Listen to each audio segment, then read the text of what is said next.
Imagina, imagina a seguinte cena de filme. Um homem de meia idade, sentado numa cela super espartana, com uma caneta, um bloco de papel, escrevendo cartas à mão para o filho adolescente. O cenário é a prisão federal de Boron, né? Isso, encravada ali no deserto da Califórnia, cercada por poeira, cercas, tipo, um isolamento absoluto mesmo. E tem todos os elementos para ser aquele começo de um drama focado em arrependimento, em, sabe, tempo perdido. Com certeza, mas aí é que está a reviravolta irônica dessa história. Porque essas cartas escritas atrás das grades, elas não viraram um testamento de lamentações. Muito pelo contrário. Exato. Elas se tornaram um dos documentos mais lendários, mais estudados e reverenciados do mundo dos negócios, do marketing e especificamente do copywriting. Uhum. Bem-vindos a mais uma edição da nossa imersão.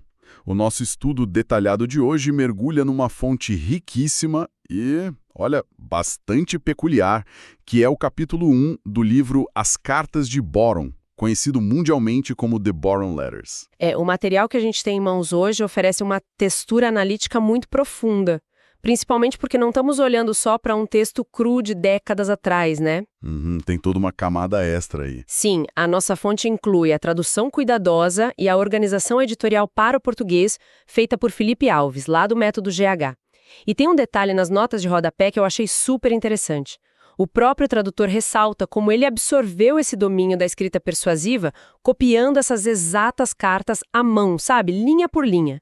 Caramba, linha por linha. Do Gary Halbert, lá de 1984, e logo abaixo somos confrontados com os comentários modernos do filho dele, o Bond Halbert. Que reflete sobre tudo isso com a maturidade de quem aplicou aqueles conselhos durante a vida toda, né? Exatamente. Então a nossa missão com essa análise é minerar as maiores pepitas de sabedoria escondidas nesse primeiro capítulo. E o que quebra completamente a expectativa de quem abre esse livro pela primeira vez é a premissa em si. Como assim? É que, pensa bem, qualquer pessoa que esbarra num material escrito por aquele que é considerado o maior gênio das vendas por correspondência da história, espera encontrar fórmulas mágicas, gatilhos mentais, estrutura de oferta milionária. Aquelas técnicas secretas de persuasão em massa. Isso. Mas a primeiríssima lição que o Gary decide passar para o filho não tem absolutamente nada a ver com planilhas ou lucros. Zero. O foco inicial é puramente sobre sobrevivência física e mental. É verdade. E o calendário marca 12 de junho de 1984. O contexto temporal aqui é vital para entender a psicologia dessa carta. É o dia do 46º aniversário do Gary, um dia que ele é obrigado a passar confinado. O aniversário na prisão, pesado, né? Muito. Mas em vez de ceder àquela gravidade melancólica natural da situação, ele usa a tinta e o papel para compartilhar um plano de ação sobre como tentar, nas palavras dele mesmo, ser o seu próprio Messias. Forte isso. E a promessa dele na carta bem ambiciosa. Ele avisa para o filho que vai cobrir tudo ao longo do tempo. Desde táticas para manter a saúde, nutrir relacionamentos, até opiniões bem francas sobre sexo, drogas e rock and roll. E a energia irradiada pelo texto nesse dia é atípica para alguém privado de liberdade. Dá pra sentir, né? Uma vitalidade palpável ali. Exato. Uma vitalidade que ele faz muita questão de justificar na carta. Ele narra pro Bond que o dia foi surpreendentemente bom. Além de receber os cartões da família, o grande troféu do dia dele foi uma conquista física. A história do morro. A história do morro. Existe um morro de terra perto das instalações lá da prisão que ele descreve como de doer. Uma inclinação severa, sabe, com cerca de 1,3 quilômetros de extensão. E ele relata com orgulho muito claro que deu 5 voltas ao redor desse morro. 6,5 km no total. Isso, debaixo do sol da Califórnia. Mas o ponto alto, o motivo real da celebração, foi que na terceira volta ele conseguiu manter um trote contínuo. Ele correu o morro inteiro sem parar para caminhar em nenhum momento. E o contraste que ele estabelece logo em seguida é o que dá peso a essa pequena vitória.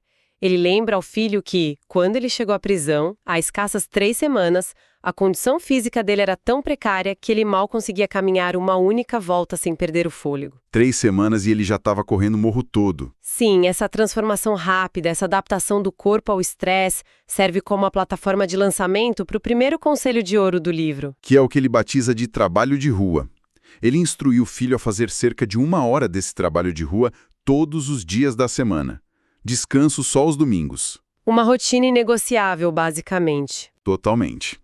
E o protocolo é de uma simplicidade intencional.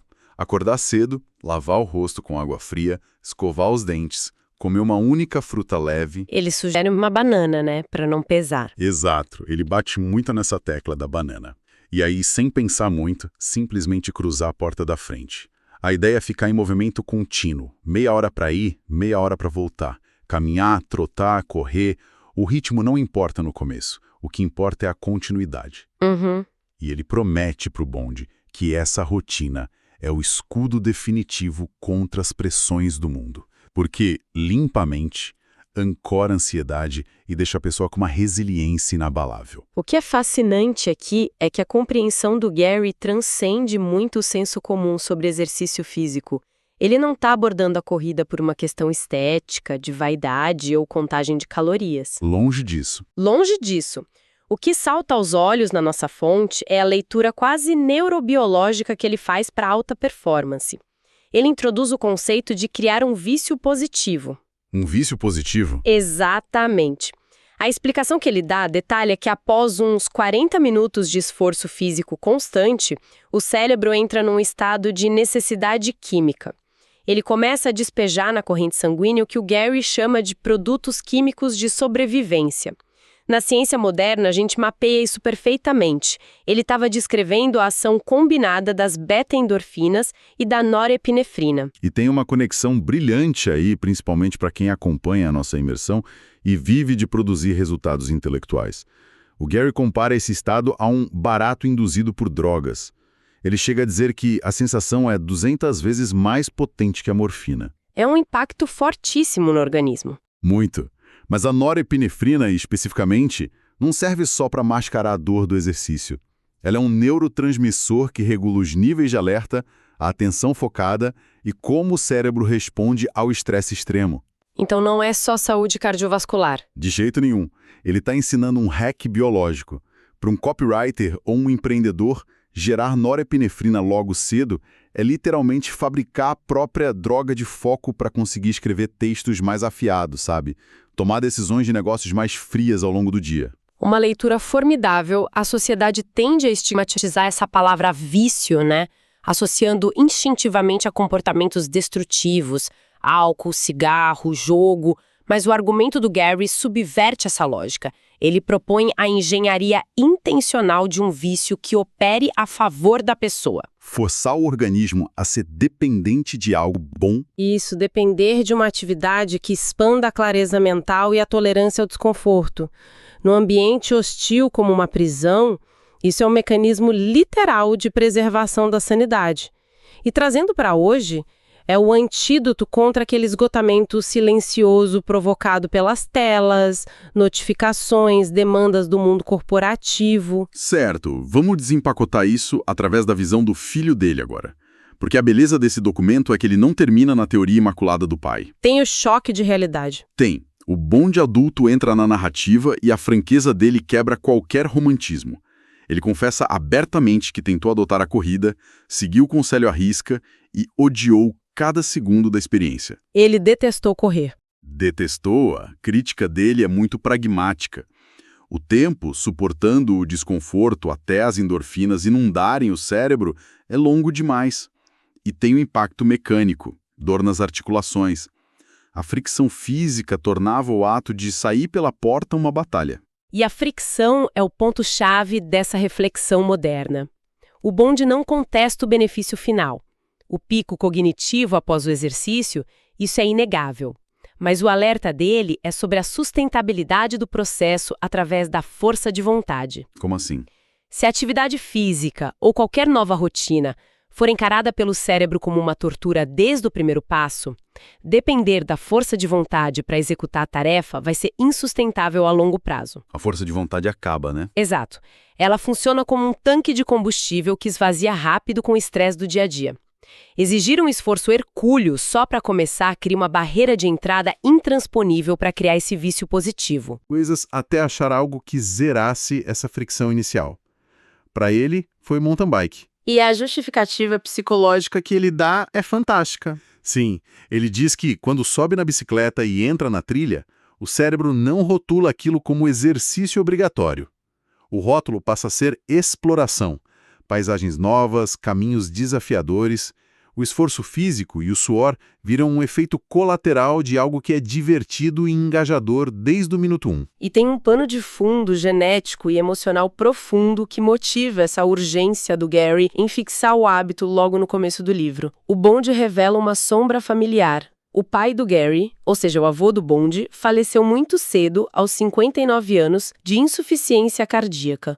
Nossa, Esse fantasma assombrava o Gary. O ensino incansável sobre o trabalho de rua era uma tentativa desesperada de garantir que o filho escapasse dessa mesma sentença biológica. E, ironicamente, a obstinação funcionou para o próprio Gary. é mesmo? Sim, embora ele tenha falecido por questões arteriais anos mais tarde, os registros médicos apontaram uma condição física notável para a idade dele. Ele viveu uma década a mais do que o próprio pai. Então, o vício positivo não é só uma metáfora de produtividade. Foi a ferramenta que alterou fisicamente uma trajetória genética herdada. Sensacional. E toda essa dinâmica sobre a dificuldade inicial de correr ou pedalar constrói a ponte para a segunda lição colossal da nossa fonte. O Bond isola aquele detalhe de que o Gary mal conseguia caminhar nas primeiras semanas e extrai o que ele chama de a regra inescapável da segunda tentativa. E para ancorar isso, a fonte traz a história da Mulholland Drive. Essa história é muito boa. Muito. A Mulholland Drive é uma via icônica lá em Los Angeles, extremamente íngreme. O Bond conta que tentou conquistar essa estrada na mountain bike dele. São 5 quilômetros de subida contínua. Tem trecho com 45 graus de inclinação. É uma parede de asfalto. Imagina o esforço. Pois é. Cheio de adrenalina, ele começou a subir. Mas no primeiro dia, o fôlego acabou, a perna falhou e ele abortou a missão depois de míseros 200 metros. Se conectarmos isso ao panorama geral, essa narrativa da Mulholland Drive é um microcosmo perfeito de como o ser humano lida com a frustração. A reação instintiva a um fracasso nos primeiros 200 metros é onde a maioria das histórias de grandes projetos termina. A pessoa já se acha incapaz? Exato.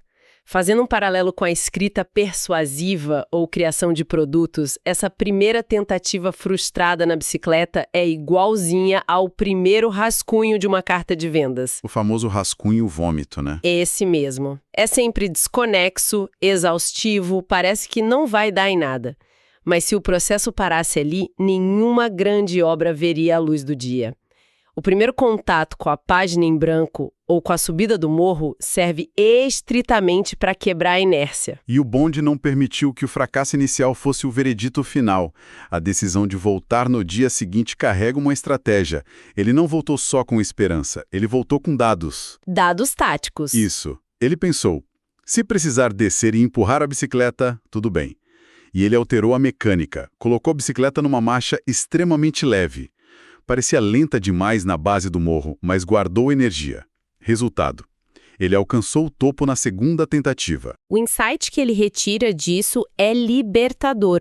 Ele crava a máxima de que todas as primeiras tentativas são desajeitadas e fracas. A segunda tentativa nunca é só um pouco mais fácil. Ela se torna monumentalmente mais fácil porque o cérebro já mapeou o terreno. O medo do desconhecido foi removido. Só de aparecer no dia seguinte com a estratégia ajustada, a pessoa já se coloca à frente de 95% da população que abandona tudo na primeira topada. A gente perde a resiliência de quando éramos crianças, né? Quando uma criança aprende a andar de bicicleta, o joelho ralado faz parte do processo. Nenhuma criança desiste de andar de bicicleta porque caiu no primeiro dia. Nenhuma. Mas o adulto desenvolve uma intolerância silenciosa ao desconforto da incompetência temporária. A gente foge da tentativa por causa do incômodo inicial. O adulto médio decide se tem talento para um novo idioma ou tecnologia, baseando-se quase inteiramente na humilhação da primeiríssima tentativa. E fugindo desse desconforto, a gente poda a nossa capacidade de adaptação. Aqui é onde fica realmente interessante, porque para quebrar esse ciclo, a nossa fonte revela uma terceira camada. Tem uma ênfase obsessiva na carta do Gary sobre o horário do exercício. O mandamento não é só correr 1 hora, é sair pela porta assim que abrir os olhos pela manhã. Ele exclui categoricamente exercícios à tarde ou à noite. E o Bond puxa esse fio para desvendar uma das regras de produtividade e sobrevivência nos negócios mais impiedosas que existem. Para decodificar essa genialidade, ele usa a matriz de gestão do tempo do Stephen Covey, do livro Os 7 Hábitos das Pessoas Altamente Eficazes. Aquela que divide as coisas em 4 quadrantes. Exatamente, cruzando a importância com a urgência. É uma ferramenta cirúrgica para separar o que constrói o futuro do que só consome o presente. O quadrante 1, que é importante e urgente, é o território do caos inevitável. O servidor que caiu, o braço quebrado. A emergência pura. Isso. E junto tem o ralo de energia do quadrante 3. Coisas urgentes, mas não importantes para os objetivos de longo prazo. Falsos alarmes, notificações do celular, a reunião que podia ser um e-mail. O mundo corporativo grita o tempo todo a partir do Q1 e do Q3. Mas a evolução e a alavancagem de verdade acontecem no silêncio do quadrante 2. Atividades importantes, mas não urgentes. Pensamento estratégico, aprender habilidades, planejar e literalmente o cuidado com a saúde que o Gary prescreveu. A armadilha do Q2 é que não tem prazo fatal, né? A falta de alarme soando. Exato. O custo imediato de não se exercitar hoje é 0, mas o custo a longo prazo é a ruína física. A lógica é implacável. Dominar e investir pesado no quadrante 2 hoje é um mecanismo exato que impede a vida de virar um eterno e exaustivo quadrante 1 amanhã. Cuidar do corpo hoje evita a urgência de uma cirurgia na próxima década. E isso nos leva diretamente de volta para a madrugada. A insistência de começar a rotina ao raiar do sol é para proteger o quadrante 2. Porque é amanhã. Porque é a única janela onde o mundo está dormindo e incapaz de despejar urgências em cima de você. Assim que bate o horário comercial, o telefone toca, o e-mail chega. O tempo passa a ser governado pelo caos alheio. E o dado que o Bond levanta é sintomático. A esmagadora maioria das mentes de alto desempenho acorda horas antes do resto do mundo para erguer essa barricada intransponível e executar o que é vital, antes que o dia seja dominado pelo que é urgente. E olhar para isso muda o peso de The Important Letters. Não é só técnica, é sobrevivência estrutural. Tendo em mente a riqueza que a gente analisou aqui, eu queria deixar um questionamento prático para quem está ouvindo a nossa imersão. Ao olhar para a agenda de amanhã, quais tarefas do seu quadrante 2, aquelas alavancas de crescimento profissional e saúde pessoal, estão sendo sufocadas pelas urgências de outras pessoas ao longo do dia? Uma excelente reflexão. E para complementar com um insight final que constrói sobre a nossa fonte, se a gente sabe que quase tudo na vida fica exponencialmente mais fácil na segunda tentativa, pensa numa ideia, num projeto ou habilidade que foi abandonada recentemente porque a primeira tentativa foi muito desajeitada. Se a primeira vez serviu só para coletar dados, imagina o que aconteceria se você acordasse amanhã e usasse a sua janela livre da manhã para dar deliberadamente a sua segunda chance a esse projeto. Omitir essa tentativa sob o pretexto da falta de tempo é sem dúvida um erro muito silencioso e custoso. Fica o pensamento provocativo para a nossa audiência digerir hoje. Documentar o processo e tentar novamente com os dados em mãos é transformador. O capítulo inicial das Cartas de Boron entregou a infraestrutura mental para qualquer projeto de longo prazo. Um agradecimento imenso a todos que acompanham a nossa análise, mantenham a guarda alta contra as falsas urgências, defendam o tempo que importa e até o nosso próximo estudo detalhado.